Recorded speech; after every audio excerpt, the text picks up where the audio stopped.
Hey everybody, this is Jason Ostrowski, and welcome to another edition of the Everything Real Estate Podcast. In today's episode, I had the opportunity to have a one-on-one conversation with Abhi Golhar. Now, that name may ring a bell because you've seen Abhi on one of our Friday forums, but you may know him from one of several different places, including he's been published in Forbes, in Huffington Post, in Inman. He is a national speaker. He is an investor and startup founder. He is the host of the Think Realty podcast. And most of all, he is a content accelerator. He's an amazing guy. We had a great conversation about how to build wealth through real estate investing.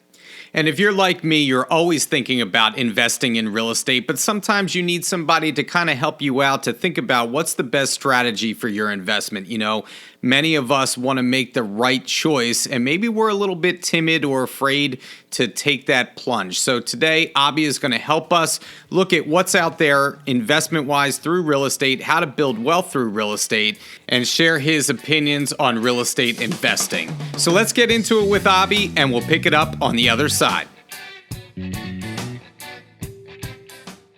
Without further ado, my guest today is Abhi Golhar. Abhi, how you doing today?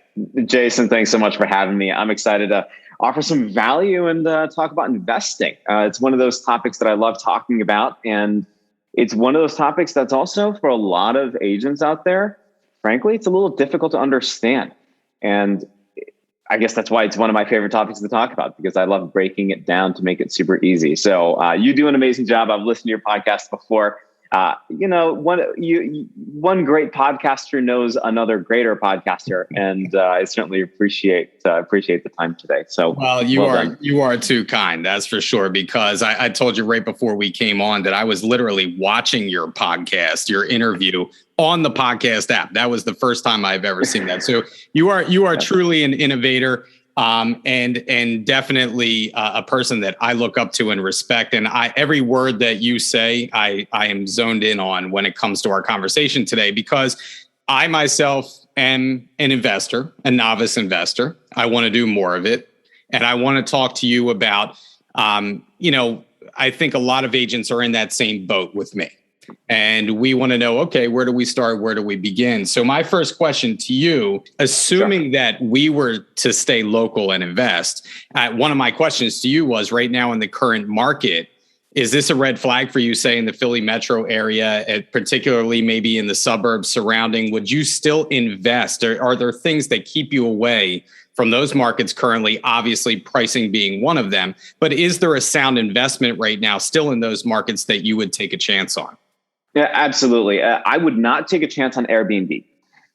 Even though travel is coming back, a lot of Airbnb investors got screwed because they bought with this hyped. It's the artificial hyped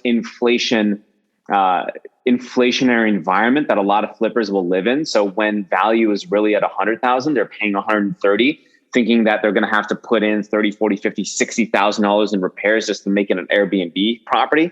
But you know what? We had a black swan event. It was called COVID-19, and their returns, their yields went down the toilet because they didn't underwrite thinking that they're going to buy a single family rental long term. So you want to have that, just the backup strategy of a single family rental. When I look at Philadelphia and when I look at Pennsylvania, do I see any red flags there? No. Why? Because if I'm living in Philly, I live close enough to New York, to that corridor, where if I needed to get there, I could get there, and I'm not paying those prices. I'm also probably looking for acquisition price points anywhere between $175,000 and $250,000, which from a long-term rental perspective, if you have the right debt, don't go crazy on debt. Don't go like 90, 95. Like, don't just say, I'm going to put nothing down on this property and finance 100% of it. Put down 20 to 25%, go through the necessary underwriting criteria, and get yourself a loan anywhere between 5.5 and even if it's 7.5, 7.25 for a long-term rental, you'll be doing just fine. So no red flags from a Philly perspective, no red flags even from a Pennsylvania perspective. The red flags for me will start to come when I look at Baltimore, Maryland, when I start looking at Boston, Massachusetts, New York, New Jersey, these areas that are historically more expensive than your Philly market, that's when I have a challenge. Now, are there communities inside of Philly where you can buy $1 million house? Yeah. Do I recommend you buying $1 million house in Philly? No. Why do that? If you're going to do that, and if you have that much cash lying around because you were a $1 million a year producer for the last 3 years, like you, Jason, I would take a look at single family rentals, and I would keep my budget to my all-in cost of 150 to 200. Listen, this is a long-term game, right? We believe in the United States of America. I believe in the United States of America. I believe that this country is not going to go anywhere and lose its worldwide status for at least 200 years. And everybody wants to move here. So why not buy and hold? Here's a question for you, Jason. Would you have purchased property in 2018 BC before COVID? I would have purchased property if I had the capital to do so. I would have purchased property at any point.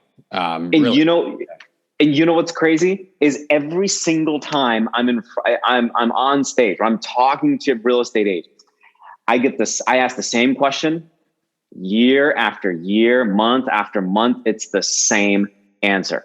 So if we know that we should have purchased real estate today, 5 years from now, why aren't we doing that? That is a fantastic point. I mean, I think that just drives home anytime that I get kind of nervous in this market, about overpaying and this and that. And, this is crazy. This community is now X amount of dollars over where it was last year. I think I want to go back because you touched upon price point in our area and kind of where to stick to. Can you elaborate on that? Why are you sticking to that price point? Why does that make sense to you? Yeah, it makes sense because at the end of the day, I want my investment dollars to work for me. Listen, there's no point in overpaying unless you know something about your area that nobody else really does. An example of that is I live in Atlanta, and many, many years ago, maybe 5 or 6 years ago, Atlanta had a plan for the quarry. Essentially, the West End got a big quarry, and Atlanta back then, this was actually longer than 5, 6 years ago.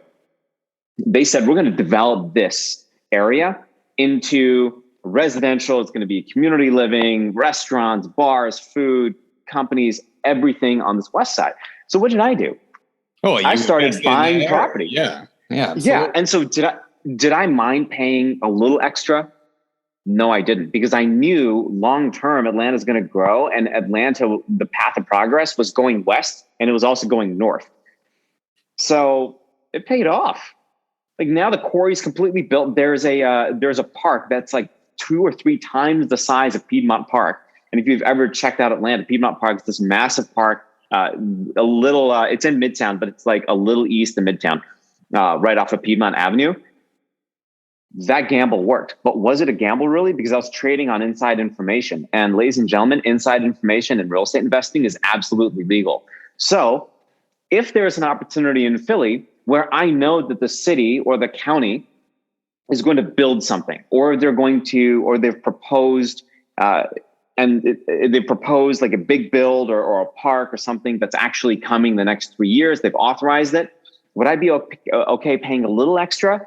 Sure, but I can trade on that inside information if and only if I know something's going to happen. If it's not going to happen, and we know how politics work, sometimes they're over promises and sometimes they just don't deliver. Don't bet on that. That's why I stick to no more than a $250,000 price point. And in Atlanta, it's tough.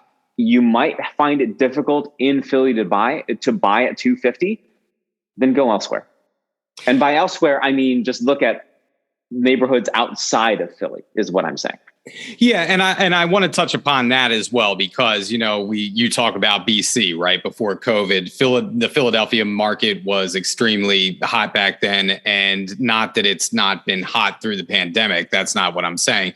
But we see, portions of the city cool because of the pandemic, right? It might be in the condo market. It might be, people moving out to the suburbs. Same with New York. We saw that with COVID. We saw a lot of people moving down our way, wanted to be outside of the city. Are you seeing people flocking back to the cities at this point? Are you seeing investment, being a good fit in the cities again, outside of the suburbs? The suburbs are what they are, but the cities, people were leaving the city. Now, are they coming back in terms of investing? Yeah, they are, because people have money now. People have money. The economy's doing much better, and they want to spend it, and they don't mind spending on luxury.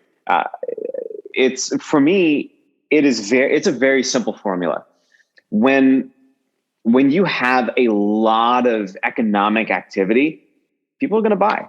What happens to GDP? It goes up. What happens to consumer confidence? It goes up. What happens to the want and the itch to buy something in the city for folks that don't want to overpay, or they don't want to commute 50 in Atlanta? Well, it depends on where you live in Atlanta. 50, if you go a mile, it takes like an hour and a half. Sometimes it's better if you just jumped on a little Lime scooter and just like all the way down. But I hate dealing with traffic. So am I going to pay the premium to live inside the city? Probably. Now, if I'm a parent and we have kids and the school district's important, am I going to go inner city for schools? Probably not. So I am, though, seeing like a major resurgence of Midtown Atlanta and downtown Atlanta. The same thing in Chicago, the same thing in Austin, Texas, the same thing in Dallas, Texas. I'm not surprised if Philadelphia is the same way. So if we talk about just a good, sound investment for a first-time investor, right? And they're investing in the Philadelphia area, let's say, they're an agent with our company, they want to look into something. Would you recommend starting off with, say, you had mentioned a single-family rental, right? Single-family rental, do you recommend flipping? Do you recommend multifamily? Where is a good, sound place to start investment wise? Because I think it's that first one, right? A lot of times people get nervous, they don't want to make a mistake with their first investment. What do you think, or where do you think they should look right now in the Philly metro area in terms of investing? What type of home? A single family rental. So a single family rental, because single family is the asset that appreciates the most. Makes sense. Condos, it's that simple, right? The condos, for me, they're not going to appreciate as much and I have to deal with HOA. Sometimes for single family rentals, your HOA isn't going to be that much of a factor. Like if you're investing in a super new community, it's a new build, your HOA is going to be $200, $300, $400 a month. So stay away from that. Look at HOAs for single family where you're paying no more than $50, $100 a month. That's acceptable to me. And long-term single-family rentals, if you want a piece, if you want to sell it, you can sell it. It is the most liquid investment in an illiquid asset class traditionally. This year has been a very interesting year. A couple of months ago, NAR said that the days on market was 0.6 months, guys. Right now, it's becoming a little more balanced. We're approaching the 2.5, 3 month mark, which is great. Which means that buyers are coming back and telling sellers, I'm not going to overpay for your crap. Like, what the heck? Like, you can't take advantage of me, which is fantastic news. At least for me in Atlanta. Okay. Like I can talk about Atlanta a whole lot because I'm not about to overpay here, but listen, single family is traditionally what you're looking for. Look for a 3-bedroom, 2-bath. If you look at only a 2-bed, 1-bath, you're going to cater to a very specific part of the market, which is a transitioning family. You want a tenant that's going to be there long-term. 3-bed, 2-bath, covered garage, even if it's carport, I'm okay with that. And please no gravel driveways, a nice paved driveway, a good landscape, and a decent school district is what you're looking for. That's sound advice right there. And that's great in terms of, what I'm looking for right now, right? You're kind of clarifying in my mind. This is a very selfish podcast, Abhi. I'm just really listening to myself talk and getting information from you. I was looking up data. So I'm trying to pull up some data on Philly while we're connecting, so I can talk to it a little more and identify even some communities for you. But nonetheless, so let's keep going for sure. But absolutely, make it as selfish as you want. It's your podcast. You're allowed. Well, just to give you an example. So we moved last year. I bought a new property. We held on to our townhome as an investment property. And seeing the prices that are now in my community, it's kind of outrageous. You know, we had to think about selling, but the money was so cheap when we refinanced. You know, we did a 15-year, got an incredible interest rate, and I said, I'm never letting go of this thing if I can help it, because it just makes all the sense in the world to hold it. But the prices, you know, I love my community as an investment community. It's a great community to invest in, but now these prices are becoming, you know, almost punitive to go out and buy in. So, you know, you have to look, you know, for those other markets, other neighborhoods. So, you know, my next question to you is, if I am a realtor, and you kind of answered this earlier, but if I am a realtor investor, maybe I want to get into the investment game. I'm on the younger side. You know, I'm starting out in my career. I'm making okay money, but I don't have a ton of capital to put down on an investment property. Do you still recommend that somebody in that situation invest? Do you recommend that they go out and try and buy an investment property if they don't have, let's say, you know, 25, 30% to put down on a property? No, absolutely not. You need savings, right? Like, this is when the sage advice of Dave Ramsey and Susie Orman should be like, you should have them right on your right shoulder, and they should be saying, hey, they should be telling you in your ear, 6 months of savings, contribute to a Roth, you know, like, have that. That's super important, because it's not just a 20% or 25% down on a $100,000 property. It's, what if the roof goes bad? Mm-hmm. What if something like that happens? You need your beep bucket, right? Like, that's what you need. You need your crap bucket. I don't know if you have like a little bleeper audio effect, so I did that for you. I can see that? This is proactive thinking from one podcast host to the other. I appreciate the self beep. Yeah. No problem, Jason. I got you, man. So that's one of the things. You need a contingency bucket, and the bank isn't just going to hand you over a contingency bucket. They're going to say, okay, we're going to look at value. We're going to lend 80% of cost or 75% of cost, depending on which kind of bank you go to. If you go to private money lenders, they'll probably be a little more expensive. They'll be a little more aggressive on your LTC or loan to cost requirements, or even your LTV or loan to value requirements on what they'll lend to you as a borrower.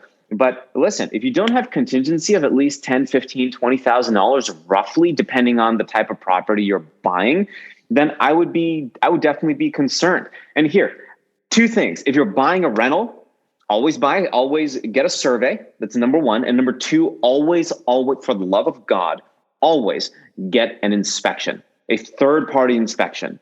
If you don't get that, you are setting yourself up for failure. What if a roof, you bought a house thinking, you bought your investment property, think it's going to be the greatest thing in the world. You forgot to do an inspection and you forgot to do a survey.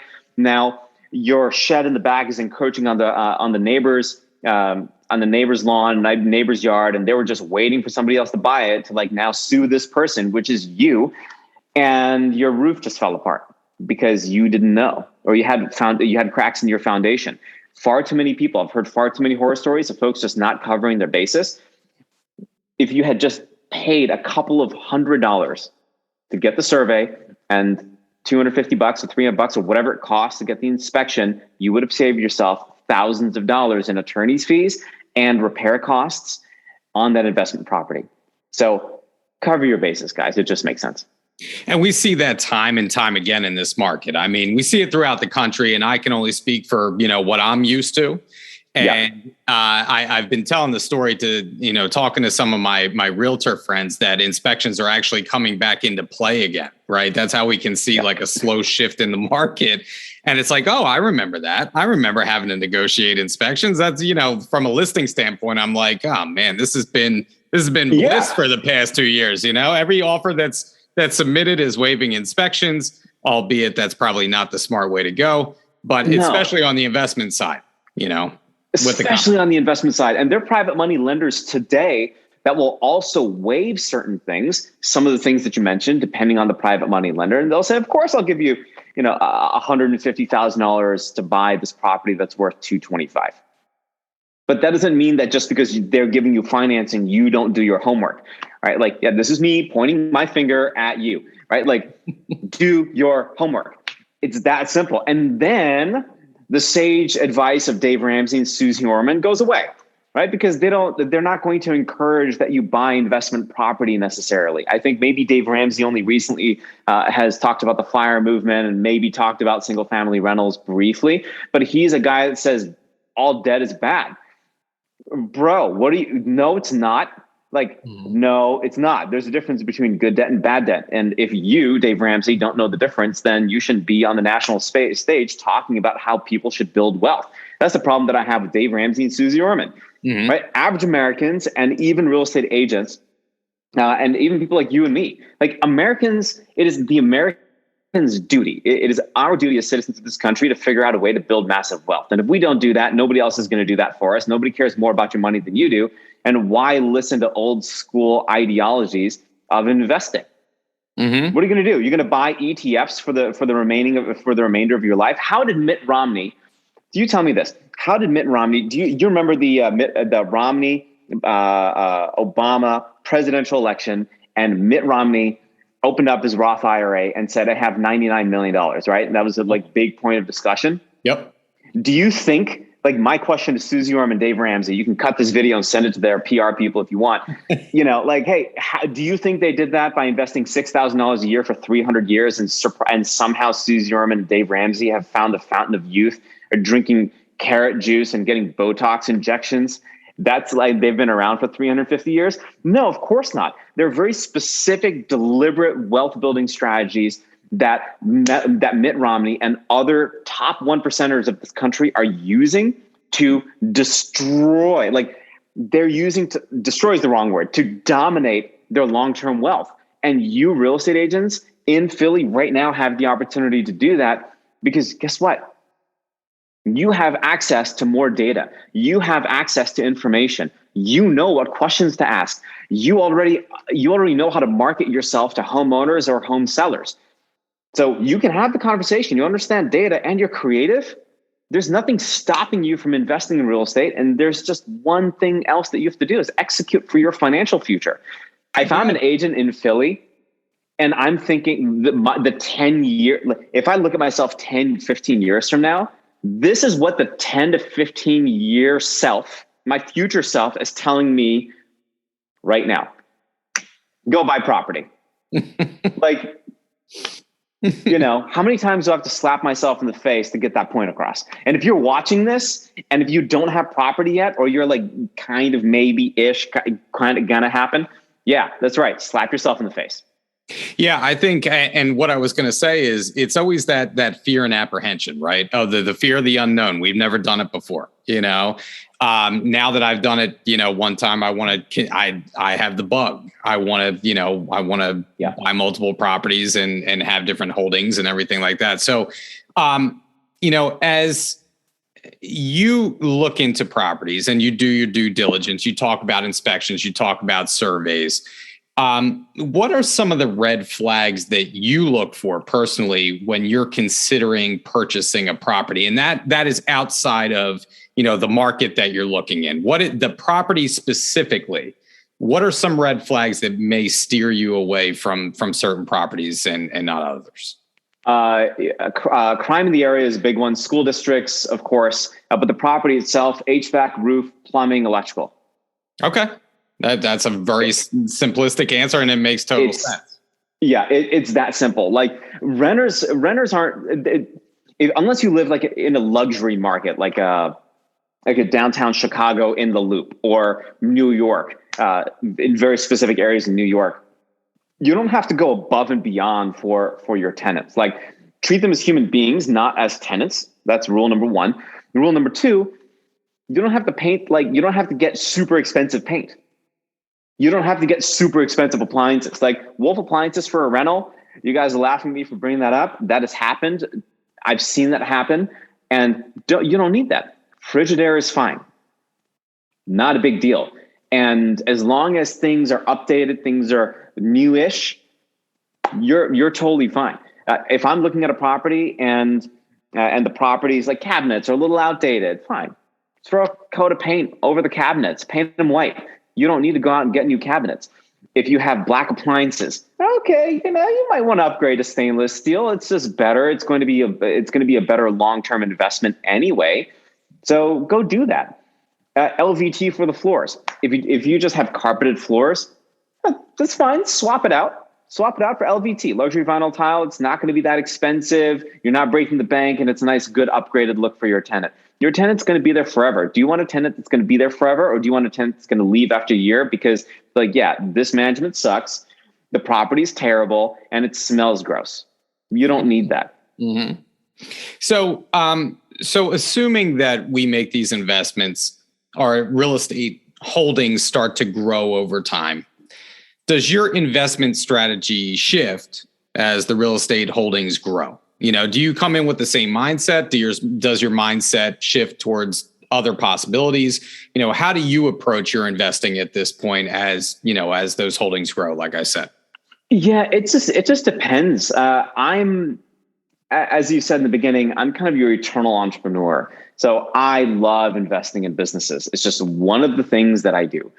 So my world, Jason, is twofold. One, I invest in businesses, and two, I invest in real estate. I invest in businesses. This can be a startup. This can be a plumbing business. This can be a dental office. This could be an urgent care center. Whatever is going to make me money, right? Like, I want my money working super, super hard for me. So that's this bucket over here. Then I'll take my passive K1 and the K1, I push it to a single family rental.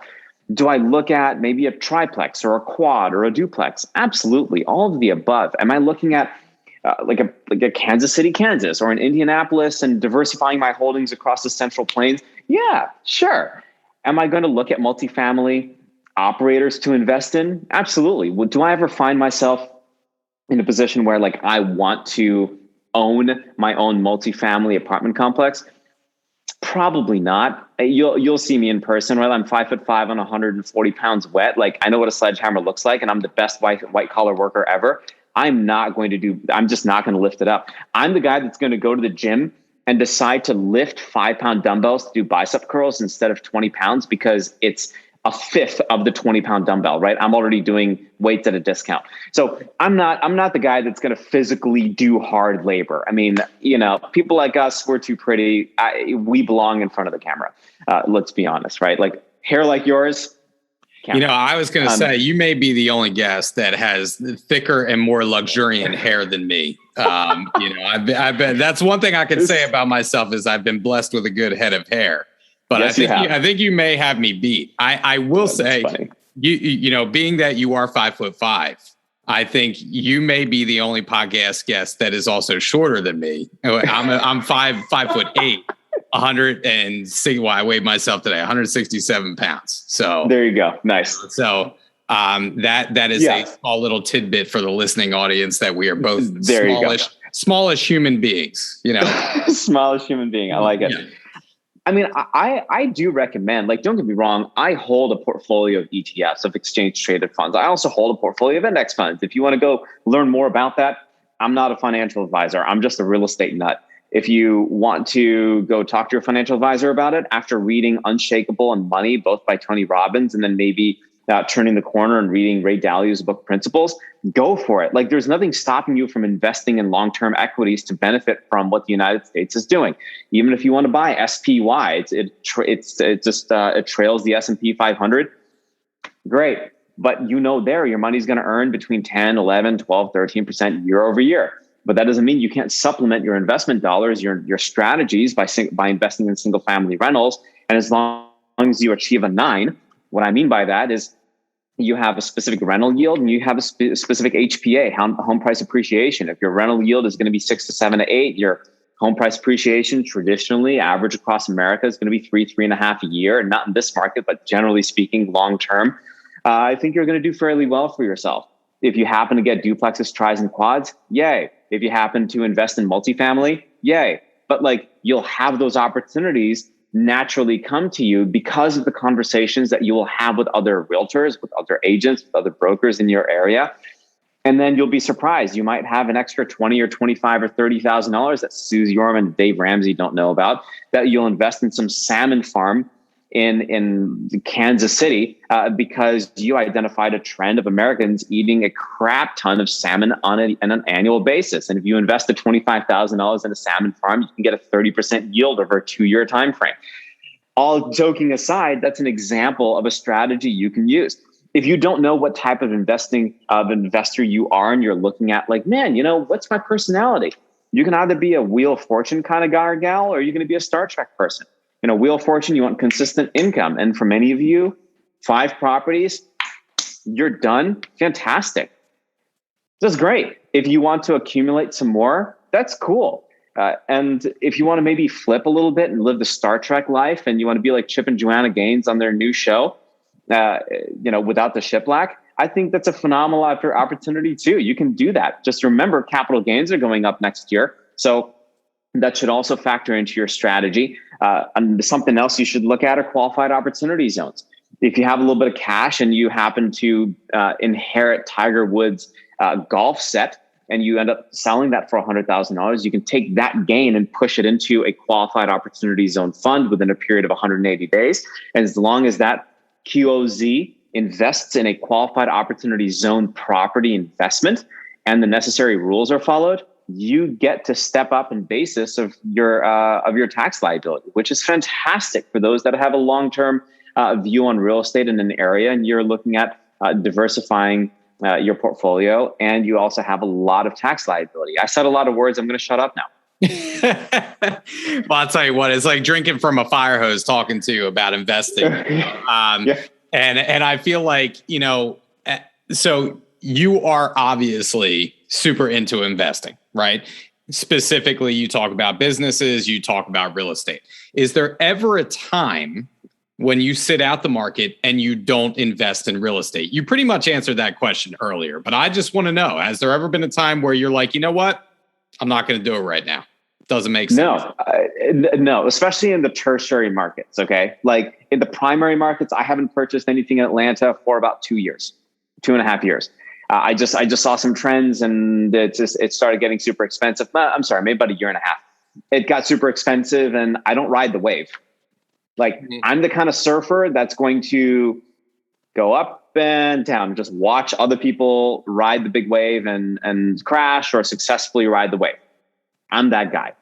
I'm going to wait for my wave, and my wave doesn't exist in primary Marketsville, right? My wave is in tertiary Marketsville, like your Indianapolis, like your East Lansing. And I'm a huge college town guy. Like I love college towns, like some of the fringes of the college towns. I mean, college football is a religion for a lot of people.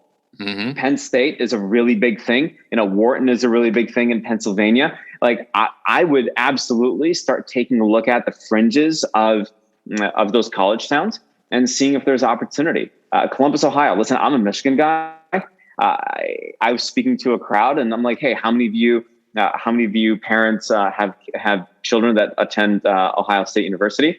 And many of them put their hands up, and I said, hey, thanks for paying my rent on time and make my yields look good to my investors. Like, it's fantastic. I just don't care, and I exited stage left saying, go roll tide. Like, I just don't, I'm so agnostic when it comes to college football, but I love buying paraphernalia for those tenants because they're paying my rent. Pay my rent. That's all I care about. And I was going to ask you that question, not hating on Ohio again, but being that let's do it. You're an Ann Arbor guy, right? So from my standpoint, we hate the Dallas Cowboys around here. It just comes with the territory, right? Now, if I had to invest in suburban Dallas, I don't know if I could bring myself to do it. I got to be honest with you. I mean, I guess, money's green everywhere, but I don't know if I could have Cowboy fans living in my properties. I may drive up a little bit on them. Yeah. I don't care. I legit, hey, what did I just say? Pay my rent. Yes, you do. I don't care what you believe. It's just like religion. Are you a Christian? Are you a Jew? Are you a Muslim? Are you a Hindu? Or what do you practice? I pay my rent. Mm-hmm. Okay. Like I legitimately do not care. Like I don't watch college football. I don't watch hockey. I'm far too busy identifying business and real estate opportunities to buy. Like I have zero interest in blowing 8 hours on a Saturday over beers and football when I have different priorities, right? Like I'm just not the guy. But I will stuff my face with a good Philly cheesesteak. That's something that I will fly to Philly, meet you, and just, get me some hot sauce, and I'm going to dive into a pool of cheese. Like, I'm totally down with that. Well, you are definitely playing to our audience. That's for sure. So I wanted to end on this anecdote. So when you were on the Friday Forum, you started out, and for people who didn't catch the Friday Forum, I want them to listen to your story about how the song "Don't Stop Believin'" became a rallying cry kind of for your career.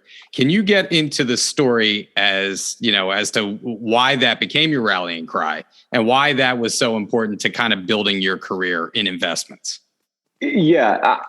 So I started investing in real estate in 2002-ish, 2003-ish.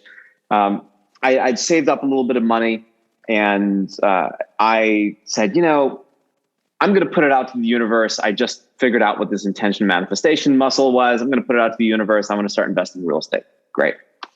I had a mentor back then, ended up, long story short, wasn't the best mentor.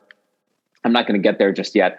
Or it's too long for this podcast, but I will tell you that story that you asked. So I was doing a couple of flips in inner city Detroit, and I get a call from my contractor, and on my Motorola V600 flip phone, the one that had the thing on the LED on the outside, and like it lit up and it went absolutely crazy. And he left me a voicemail, and because I couldn't text at the time, and text for like 75 cents a text, and I got yelled at by my parents. And he left me a voicemail, and he's like, "Hey, Abhi, I need you to take a look at your property in inner city Detroit. I have to go pick up my kids, and it's like 7:00. I left the shop back for you." So after all my classes, it's like 8 o'clock in the evening, I take my disgusting Honda Civic. It's like a 1992 Honda Civic DX. It smells like mold, Flintstone car. And I drive it to inner city Detroit. By the time I get to inner city Detroit, this is in the fall, and many of you Pennsylvanians know that, hey, weather changes in a heartbeat, and it could be sunny one moment and a blizzard the next, which was the case this evening. When I was driving to inner city Detroit, by the time I pull into my property, I hang a left, I hit the mailbox because I couldn't even see it, and it's a complete blizzard. I walk in the front door, I see the shop vac, and I hear running water. I'm like, oh, okay, that's what the shop vac's for. That's great. By the time I figure out what's going on, it's like 9:30, 10 o'clock at night.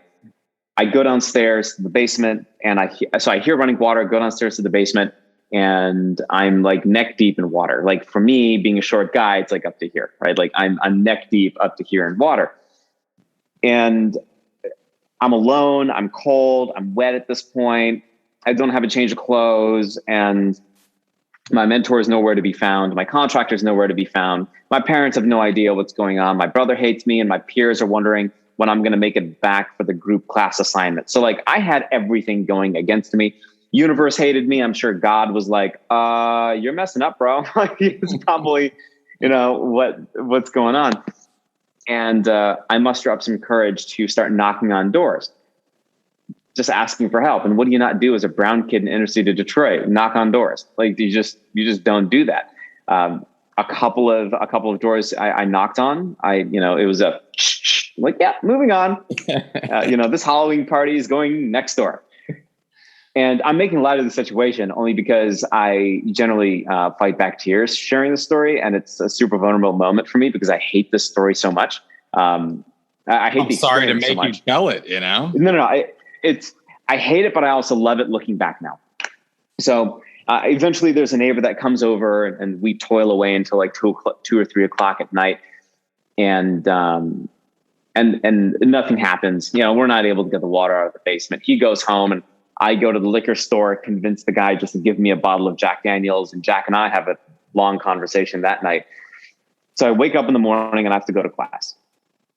And my entire thesis behind Make It Rain, my book, Make It Rain, Real Estate Investing for Real Estate Professionals, which everybody listening, and you, of course, Jason, you'll get a free copy of.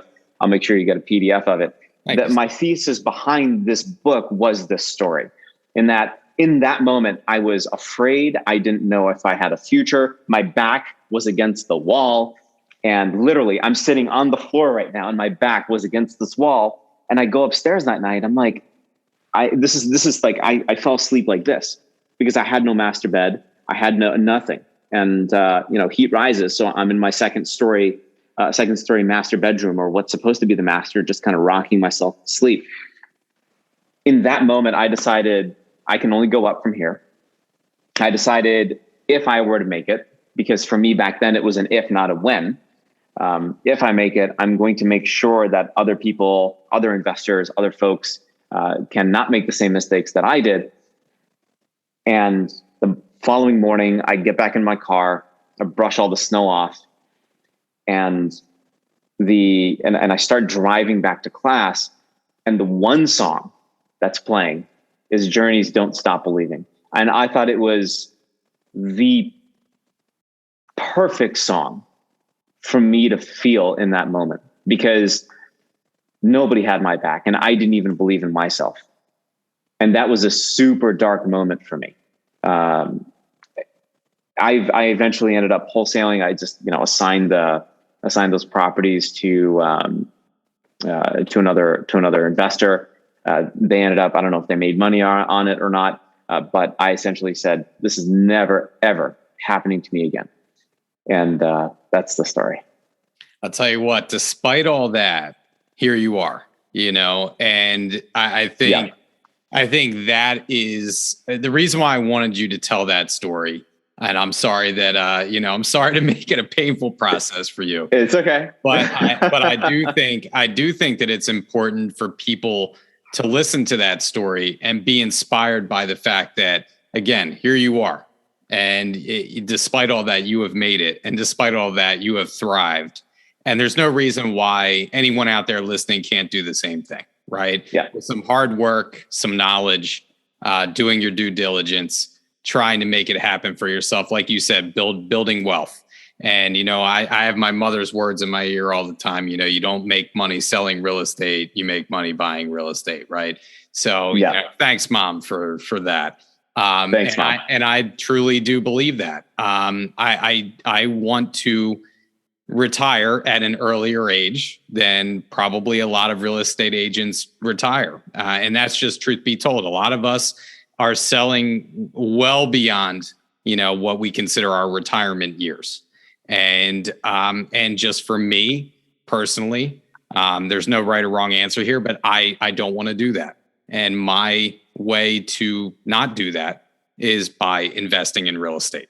Abhi, I want to thank you so much for coming on the podcast today. And before we get out of here, where can people find you online?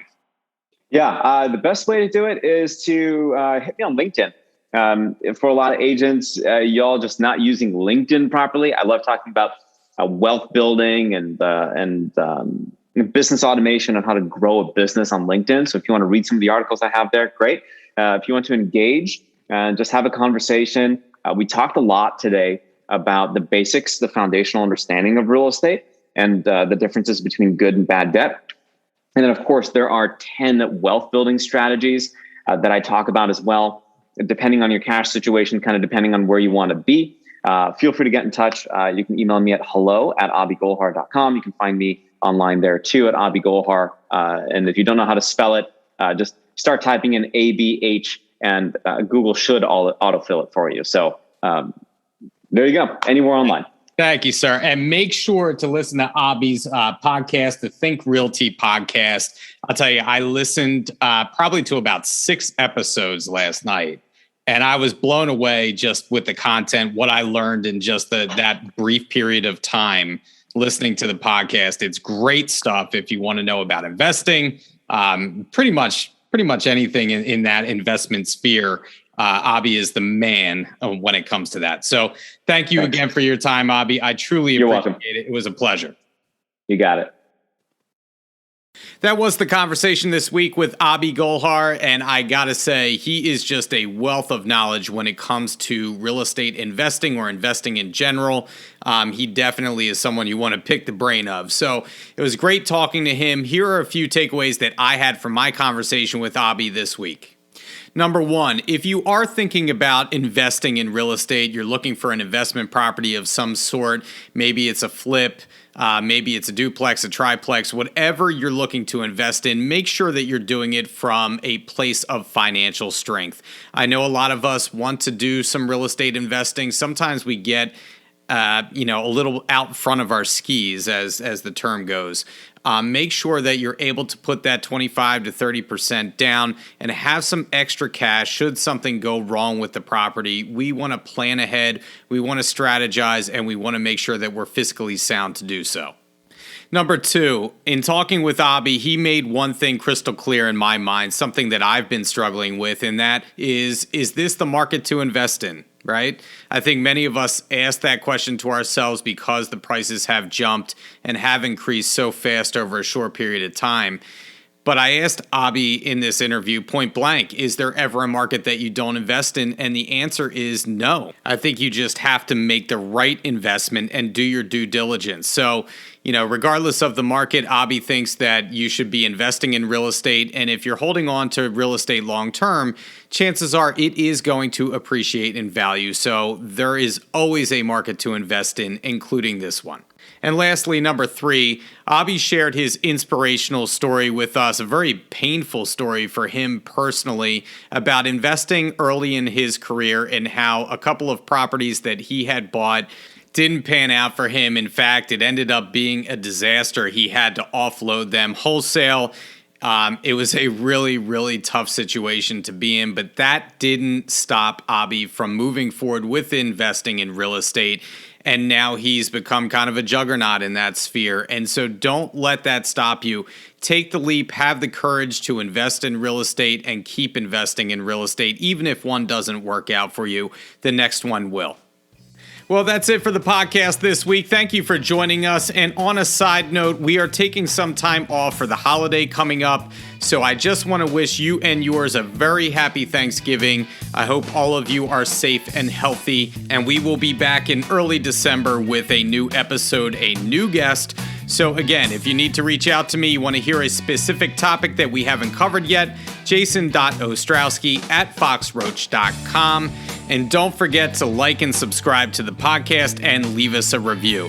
This is Jason Ostrowski saying stay safe out there, stay selling, and we'll catch you next time on the Everything Real Estate Podcast.